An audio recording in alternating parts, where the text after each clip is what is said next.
పైగా మనలాంటి ఫ్యామిలీస్ నిరికిస్తే పేరు వస్తుందనో లేదా పైకం వస్తుందనో ఆలోచిస్తారు కదా. వాళ్ళు ఆలోచిస్తారని మనం వరి అవ్వాల్సిన అవసరం లేదు తాతయ్య. మేము ఎలాగూ ఫంక్షన్ హడావిడిలో ఉన్నాం, తను మాతో రాలేదు అని చెప్తాం. మాకు ఆవిడ విషయాలు తెలియవు అని చెప్దాం. అంతగా ఆరాలు తీస్తే తను మమ్మల్ని బద్నాం చేయాలని ఇక్కడికి వచ్చి ఆత్మహత్య చేసుకుందేమో అనొచ్చు. ఎస్, అన్నయ్య చెప్పింది కరెక్ట్. నిజంగా తను అందుకే అలా చేసిందేమో. అటు పుట్టింటి వాళ్ళు తనని రావద్దన్నారు, మనం మనతో కలిసి ఉండొద్దన్నాం. మరో దారి లేక మరణానికి దగ్గరైందేమో. బతిమాలో బామాడో చేసిన తప్పని కాళ్ళ మీద పడి వేడుకొని కాస్త చోటు సంపాదించుకోక ఇలా ప్రాణాలు తీసుకోవడం ఏమిట్రా పిచ్చితనం కాకపోతే?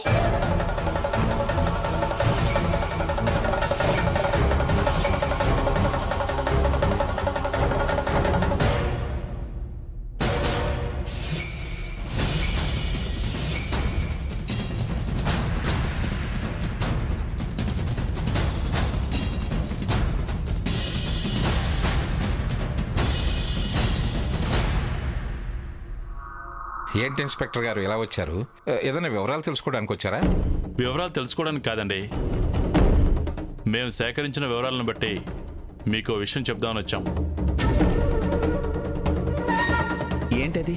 ఆ అమ్మాయిది ఆత్మహత్య కాదు, హత్య.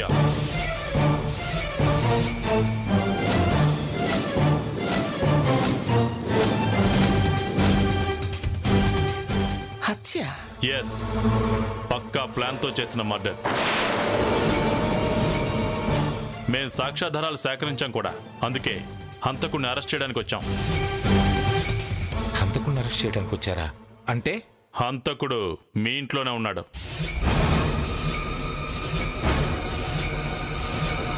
ఎస్ఐ గారు, ఏం మాట్లాడుతున్నారు మీరు? మా ఇంట్లో హంతకుడు ఉన్నాడా? అవును, మీ ఇంట్లోనే ఉన్నాడు.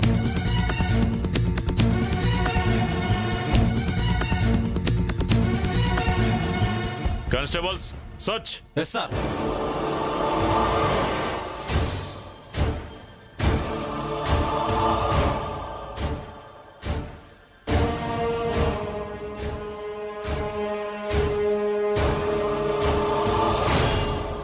ఏమిటండి ఇది? హంతకుడు ఇక్కడ ఉండడం ఏమిటి?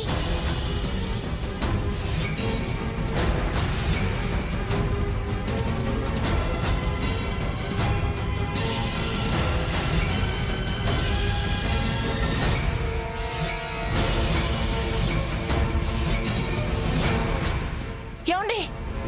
సాకేత్, ఎస్ఐ గారు, ఏమిటిది? ఇతనే హంతకుడు, అందుకే తప్పించుకుని పారిపోవాలని చూశాడు. నో, నేను నమ్మను. వీడు హత్య చేయడం ఏమిటి? వీడు నా పెంపకంలో పెరిగాడు, నా మనవడు. పెంపకం వరకే మీది, ప్రవర్తనలో బుద్ధుల్ని బట్టి ఉంటాయి. ఎందుకు చేశాడో ఎలా చేశాడో మేం చెప్పిస్తాం. కానిస్టేబుల్స్ సార్, తీసుకెళ్ళండి. Okay sir. వద్దు, వాడిని తీసుకెళ్ళొద్దు. ఎక్కడో ఏదో పొరపాటు జరుగుంటుంది. వాడు హత్య చేయడు. పొరపాటు ఏం లేదండి, మేము కరెక్ట్ గానే ఇన్వెస్టిగేషన్ చేశాం. పక్కా ఆధారాలు సేకరించాకే పట్టుకెళ్ళడానికి వచ్చాం.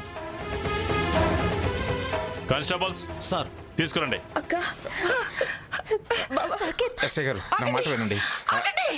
వద్దు, వీడిని తీసుకెళ్ళడానికి వీల్లేదు. మీకే పూచికత్తు కావాలన్నా నేను ఇస్తాను. మీ పూచీకత్తులు అతను తీసిన ప్రాణాలను తీసుకురాగలవా? నా బొందిలో ప్రాణం ఉండగా వాడిని నేను తీసుకెళ్ళనివ్వను. నేను తీసుకెళ్ళనివ్వను. చూడండి, మా విధులకు అడ్డు రాకండి, అది నేరం అవుతుంది. ఏమైనా పర్వాలేదు, వీడిని తీసుకెళ్తే నేను తట్టుకోలేను. వీడు నిరపరాధండి, వీడికేం తెలియదండి. అది కోర్టులో నిరూపించుకోండి. కానిస్టేబుల్స్ తీసుకోండి. వీడిని తీసుకెళ్ళొద్దు. వాడు హత్య చేయలేదు. గ్రాని, గ్రాని. సాకేత్, సాకేత్. నానమ్మ, అర్థం చేసుకోండి. నానమ్మ, ఏమైంది?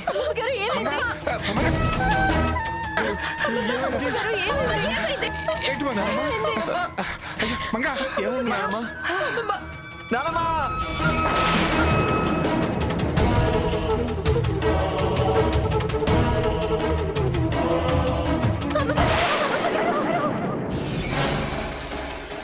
ఏమైంది సీత? పీడకలు ఏమైనా వచ్చిందా? అందుకే ఎక్కువగా ఆలోచించొద్దు అన్నాను. ఇదిగో వాటర్ తాగు.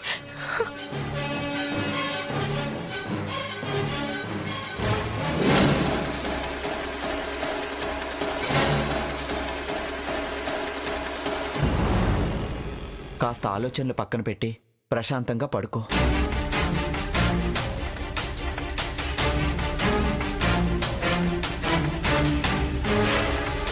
భగవంతుడా, ఈ పీడకల నిజం కాకుండా చూడు తండ్రి. పడుకో సీత, పడుకో.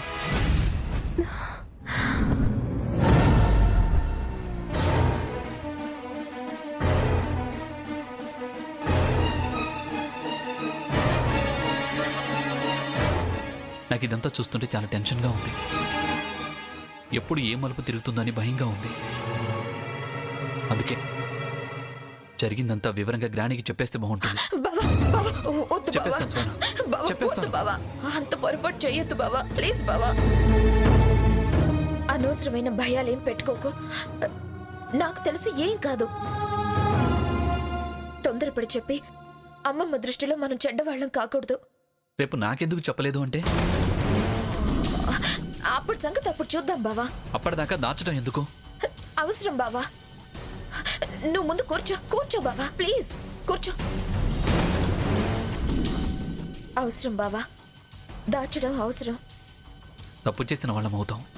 అప్పుడైనా ఇప్పుడు చెప్పినా అదే అవుతుంది. అసలు ఆ విషయం నీ మనసులో నుంచి తీసేయి బావా, మర్చిపో బావా. మామూలుగా ఉండు. ఉలికిపాటు, తత్తరపాటు, తడుబాటు వద్దు. జరిగిందేదైనా మంచికో చెడుకో జరిగిపోయింది. కలవరింతలో కూడా నువ్వు ఆ విషయం బయట పెట్టద్దు. ఏదైనా మన మధ్య సమాధైపోవాలి. నువ్వు సాధ్యమైనంత వరకు ప్రశాంతంగా ఉండడానికి ప్రయత్నించు బావా. అనవసరమైన ఆలోచనలు వద్దు, తీసే. మించొస్తే నేనున్నాను కదా, నేనున్నాను అంతే. నువ్వు ధైర్యంగా ఉండు బావా. సరే కానివ్వు. ఎవరో ఒకరు మాట వినాలి అని అంటారు కదా.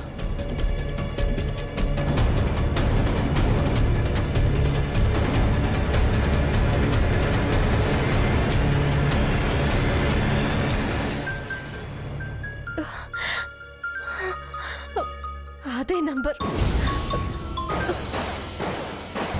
నీకేం కావాలి? నాకేం కావాలి కాదు, నేనేం చెయ్యాలి అని అడుగు. అప్పుడు నేను చెప్పినట్టు చెయ్యాలి అంటాను, నువ్వు చేస్తాను అనాలి. అసలు నేను ఎందుకు చేయాలి? చేయను. నీ మరిది ఉరికమ్మం ఎక్కకుండా ఉండటానికి, నీ ప్రాణానికి ప్రాణమైన నీ చెల్లెల జీవితం నాశనం కాకుండా ఉండటానికి, వాళ్ళ పిల్లాడు తల్లిదండ్రుల ప్రేమకు దూరం కాకుండా ఉండటానికి. చూడు, ఈ హత్య వెనుకో ఆత్మహత్య వెనుకో ఏదో మతలబుంది. దాన్ని దాచి లేని విషయాన్ని పెద్దది చేసి భూతద్దంలో చూపించి నన్ను బ్లాక్మెయిల్ చేయాలని, నాతో కాని పనులు చేయించాలని మాత్రం చూడకు. భూతద్దం లేదు, అబద్ధం కాదు, జరిగింది వాస్తవం. హెచ్చరించేది భవిష్యత్తు. నీ మాయ మాటల్ని నేను నమ్మను. నమ్మాలి సీత, నీకు నమ్మకం నేను కలిగిస్తాను. సాకేత్ హత్య చేశాడు, అది నిజం. కావాలంటే ముందు జరగబోయేది ఇప్పుడే చెప్తాను విను. నీ మాటలు అబద్ధమైతే, నేను చెప్పేది నిజమైతే, నువ్వు నేను చెప్పినట్టు చేస్తావా? చేస్తావా? కాదు, చెయ్యాలి, చేసి తీరాలి. ముందు నువ్వు చెప్పేదేంటి? కాసేపట్లో పోస్ట్ మార్టం అయి హంస డెడ్ బాడీ వస్తుంది. ఎంత త్వరగా ఆ శవాన్ని నామరూపాలు లేకుండా కాల్చి బూడిద చేయడానికి, ఫర్దర్ ఎంక్వైరీలో ఏ ఆధారాలు దొరకకుండా ఉండటానికి, ఎవరు వద్దన్నా ఎంతమంది కాదన్నా తనే ఆ బాడీకి దహన సంస్కారాలు చేస్తానని ముందుకు వస్తాడు, చేస్తాడు. అది జరగకపోతే నేను నీకు ఫోన్ చేయను. చెప్పింది జరిగితే నువ్వు నా మాట ప్రకారమే నడుచుకోవాలి. నో నో, సాకేత్ అలా చెయ్యడు. ఎందుకంటే సాకేత్ హంసని హత్య చేయలేదు కాబట్టి.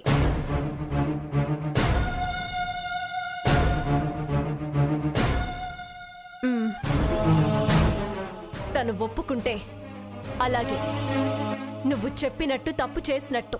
ఒకవేళ అలా కాకపోతే హలో హలో,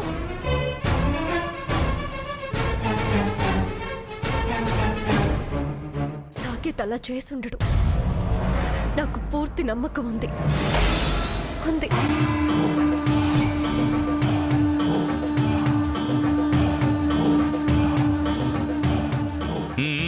తీసుకురండి. What boys?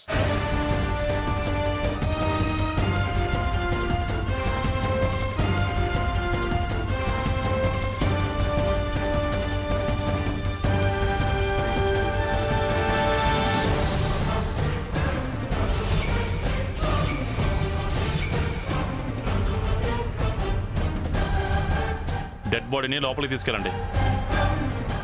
ఆగండి. అసలు ఆ బాడీని ఇక్కడికి ఎందుకు తీసుకొచ్చారు? అదేంటండి, తను మీతో పాటు ఇక్కడే ఉండే మనిషి కదా. అది ఒకప్పటి మాట. తను మా నుంచి వేరుగా వెళ్ళి చాలా రోజులైంది. ఆ? మరి మమ్మల్ని ఏం చేయమంటారు? మమ్మల్ని అడుగుతారేంటి ఎస్ఐ గారు? మీకు తోచింది చేయండి, లేకపోతే బాడీని ఏ హాస్పిటల్కో దానం చేయండి. అది కుదరకపోతే కార్పొరేషన్ వాళ్ళకు అప్పగించండి. అదంతా ఎందుకండి, బాడీని వాళ్ళ పేరెంట్స్కి అప్పగించండి. అవును ఎస్ఐ గారు, ఆ పని చేయడమే మంచిది. వాళ్ళ పేరెంట్స్ అడ్రస్ ఉందా? నేను చెప్తాను. స్వర్ణ, రిజిస్టర్లో అడ్రస్, ఫోన్ నంబర్ ఉన్నాయి, చూసి తీసుకురా. అలాగే అక్క. బంధుత్వం ఉందన్నారు, మరి బాడీని వద్దంటున్నారేంటి? మా ఇష్టం అండి. బంధుత్వం ఉంటే శవానికి బాధ్యత తీసుకోవాలనుందా?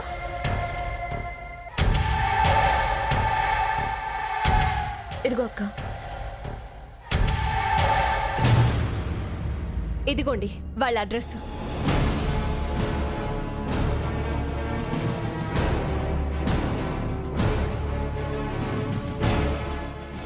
ఆగండి. మీ ఎంక్వైరీలన్నీ అవతలికి వెళ్ళి చేసుకోండి. ఎందుకండి అంత తొందరపడతారు? తొందరపడ్డమేంటి? ఎవరి శవాన్నో తీసుకొచ్చి మా ఇంటి ముందుంచింది కాక.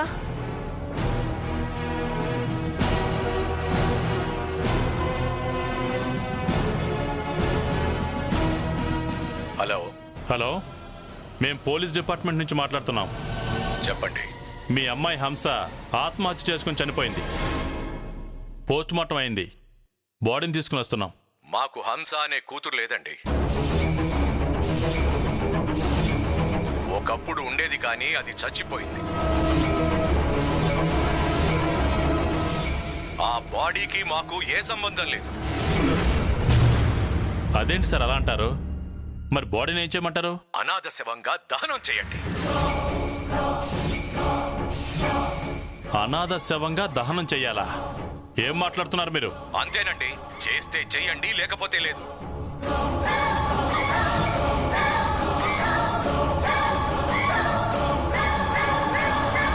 ఎవరికి పట్టనప్పుడు మనకెందుకు వచ్చిన శవయాత్ర? పదండి, ఏం చేయాలో అదే చేసుకుందాం. ఆగండి ఎస్ఐ గారు.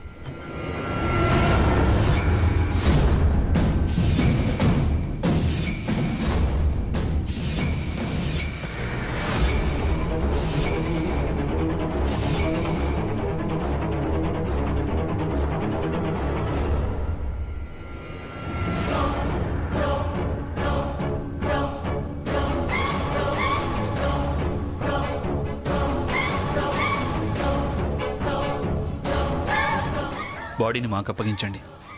నేను దహన సంస్కారాలు చేస్తాను.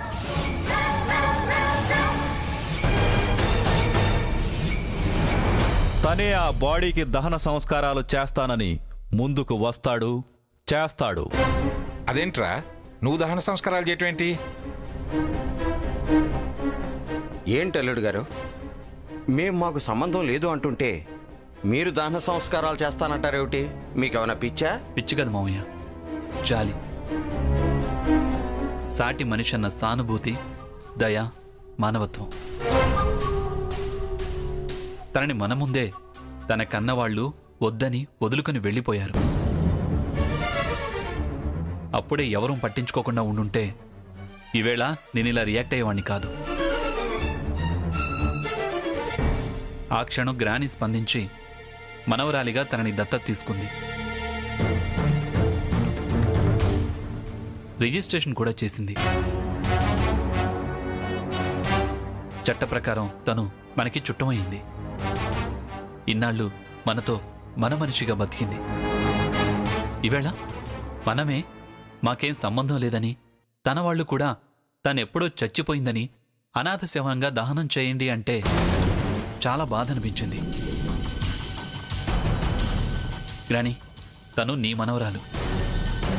తనకి మనమంతా ఉండగా తను అనాథ శవం ఎలా అవుతుంది గ్రాని? అది కాక తను ఇక్కడికి ఈ కోట సంప్రదాయాన్ని నిలబెట్టడానికి వచ్చింది. ఆశో, దురాశో, చెడ్డ బుద్ధో, తప్పుడు ఆలోచన నన్ను కోరుకుంది. నాతో పెళ్ళని నువ్వు ఆశ పెట్టావు. తను చాలా చాలా ఊహించుకుంది. చివరికి ఏ నిరాశో తనని ఆ నిర్ణయం తీసుకునేలా చేసింది. నా చేతులతో తాళి కట్టించుకుంటాను అని శపథం చేసింది. అది నెరవేరదని తెలిసే ఇలా శవం అయ్యింది. శవం మీద పగ, కక్ష అనవసరం. తాళి కట్టలేకపోయినా నా చేతులతో తను నా మనిషి అనుకునేలా నేను నా చేతులతో తల కొరివి పెడితే ఆత్మ శాంతిస్తుందని నాకు అనిపిస్తోంది. అందుకే నేనే దహన సంస్కారాలు చేస్తాను అంటున్నాను. రే సాకేత్, ఏంట్రా చాలా చాలా మాట్లాడుతున్నావు? అది నీ భార్యని నీకు కాకుండా చేయాలని, హత్య చేయాలని చూసింది. తనే లేకుండా పోయిందిగా అన్నయ్య. అల్లుడు గారు, మీరు ఎన్నైనా చెప్పండి, మాకిష్టం లేదు. గ్రాని మనవరాలు అనాథ శవంగా మారడం నాకు ఇష్టం లేదు. అమ్మా సావిత్రి, నిన్న మొన్నటిదాకా అబద్ధపు దయ్యంతో హడలి చచ్చాం. ఆత్మశాంతి కరువైతే ఈసారి నిజం దయ్యంతోనే చస్తూ బతకాల్సి వస్తుంది. సాకేత్ని వాడి ఇష్ట ప్రకారం చేయనివ్వండి. కాస్త ఆ అమ్మాయి ఆత్మైనా శాంతిస్తుంది.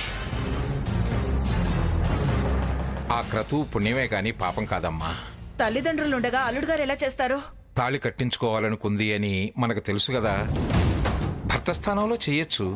ఏంటి తాతయ్య గారు, మీరు కూడా అలా మాట్లాడుతున్నారు? సీత, ఇక ఈ విషయంలో వాదనలు వద్దమ్మా. సకేత్, నీ ఇష్ట ప్రకారమే దహన సంస్కారాలు కానివరా.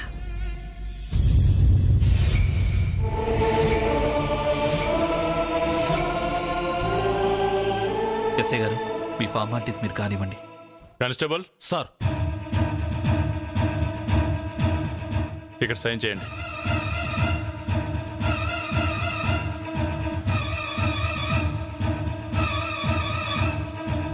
వార్డ్ బాయ్స్, డెడ్ బాడీని హ్యాండ్ ఓవర్ చేయండి.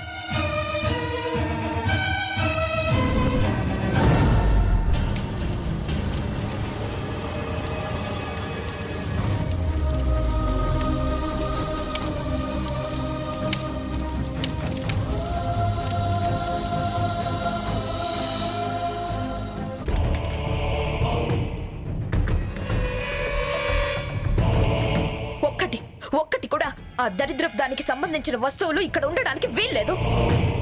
అది చచ్చి పైకి పోయినట్టు దాని వస్తువులన్నీ బయట పడేసి కాల్చేయి. అలాగే అమ్మా. ఈ రూమ్ మొత్తం ఫినాయిల్ వేసి క్లీన్ చేయి. అలాగే అమ్మా. ఇంకా చూడు, ఇంకేమన్నా మిగిలినాయా? ఇవేంటి?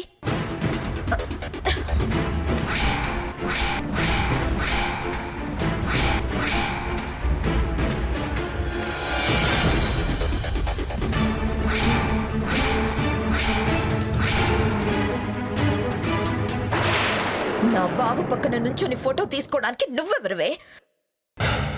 నా కాపురంలో చిచ్చు పెట్టాలని చూసావు కదా పాపిష్టిదానా.